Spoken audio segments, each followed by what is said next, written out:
வணக்கம். எல்லாம் வல்ல மூகாம்பிகையினுடைய அருளோடு இன்றைய சிந்தனைகள்.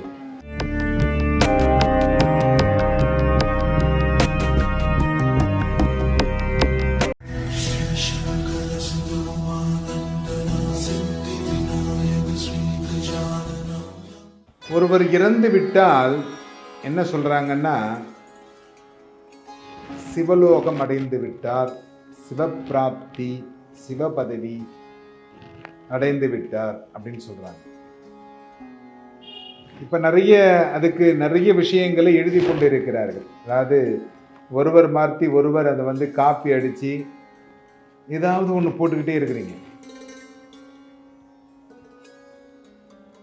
அதெல்லாம் நம்முடைய தர்மத்தை மீறி சில விஷயங்களை இன்றைக்கு செய்து கொண்டிருக்கிறார்கள். இந்த தர்மம் என்ன சொல்லுது?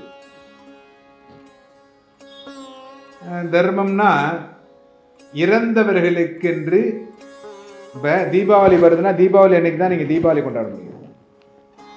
பொங்கல் வருதுன்னா பொங்கல் அன்னைக்கு தான் பொங்கல் கொண்டாட முடியும்.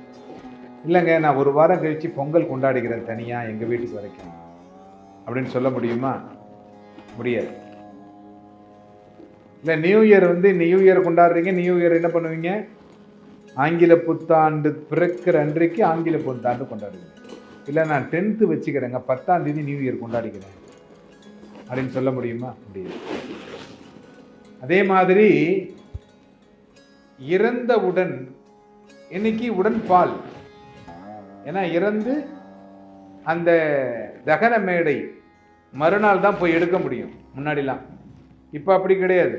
உங்களுக்கு கொடுக்குற டைமே 2 மணி நேரம் தான். 2 மணி நேரத்துக்குள்ள உங்களுக்கு தகனம் செய்து அந்த சாம்பல் உங்கள்கிட்ட வந்துடும். அதனால உடனே நீங்க இந்த பால் தெளியல் அப்படிங்கிறத பண்ணிடுறீங்க, முடிச்சிடுறீங்க. அதுக்கப்புறம் இந்த சிவப்பிராப்தி 3 நாட்கள். அப்புறம் எல்லாருமே கல் ஊன்றதும்பாங்க, கல் வச்சு பூஜை பண்ணுவாங்க. எல்லா மதத்திலும் அது இருக்கிறது. இன்றைக்கு நிறைய மதங்களில் நிறைய பேர் அதை இழந்து கொண்டு இருக்கிறீர்கள். இந்த ப்ரொசீஜர் எல்லாம் என்ன பண்றீங்க? 10 நாட்கள், சில பேர் 16 நாட்கள். ஏன்னா அந்த ஒரு திதி வந்ததிலிருந்து அடுத்த திதி வருகின்ற வரைக்கும் முக்தியை அடைய வேண்டும். இந்த கரு மாறி வேறு இடத்திற்கு செல்ல வேண்டும். கருதானே அது. அதுதான் இவங்க என்ன சொன்னாங்க? கரு மாதி அப்படின்ட்டாங்க. அது கரு மாறி. ஏன்னா இது உரு மாறி கரு மாறி செல்கிறது இந்த ஆத்மா. இந்த ஆத்மா எப்ப போய் சேருது பாருங்க, 1 வருட காலம் ஆகிறதா. மேல் லோகத்துக்கு போய் சேர்றதுக்கு 1 வருட காலம் ஆகிறது. இது இயற்கை மரணம், துர்மரணத்துக்கு இல்லை. துர்மரணத்திற்கு 3 மாத காலம் கழித்து தான் நீங்க இந்த காரியம் எல்லாமே செய்யணும். என்ன பண்றாங்க? எல்லாத்துக்கும் ஒரே பேட்டர்ன். அதுக்கும் அந்த ஒரே பேட்டர்ன்லயும் பாத்தீங்கன்னா காம்போ ஆஃபர் மாதிரி கொடுக்குறீங்க. எதுக்கு தான் இந்த மாதிரியான பூஜைகள் செய்யலாம் அப்படிங்கிறது நம்மளுடைய கலாச்சாரத்தில் நிறைய பெரியோர்கள், முன்னோர்கள் நமக்கு வழிவகுத்து கொடுத்திருக்கிறார்கள்.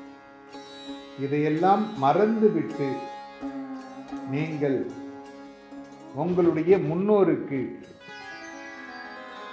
அடுத்தவர்கள் பார்க்கிறார்கள், அடுத்தவர்களுக்காக நான் இதை செய்ய வேண்டும், அலங்காரமா செஞ்சு எடுத்துட்டு போறாங்க.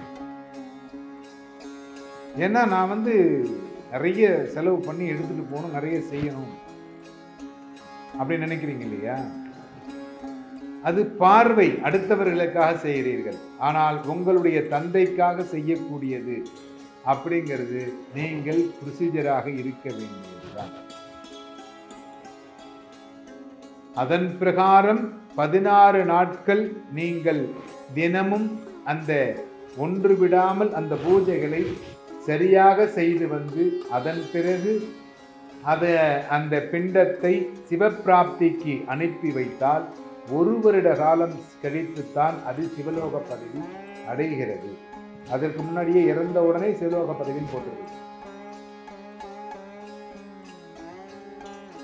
அகால மரணம் அடைந்து விட்டார்.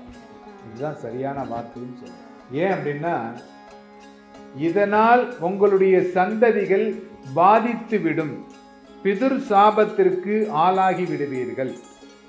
உங்களுடைய நண்பர்களுக்காகவும் உங்களுடைய உறவினர்களுக்காகவும் உங்கள் வீட்டில் நடக்கும் நிகழ்ச்சிகளை வெகுமை, அதாவது பிரபலியம் பண்ணாதீர்கள். கல்யாணம் மாதிரி இதை எடுத்து செய்யாதீர்கள். வருத்தத்தோடு செய்வதுதான் இது காரியம் நன்றாக இருக்கும்.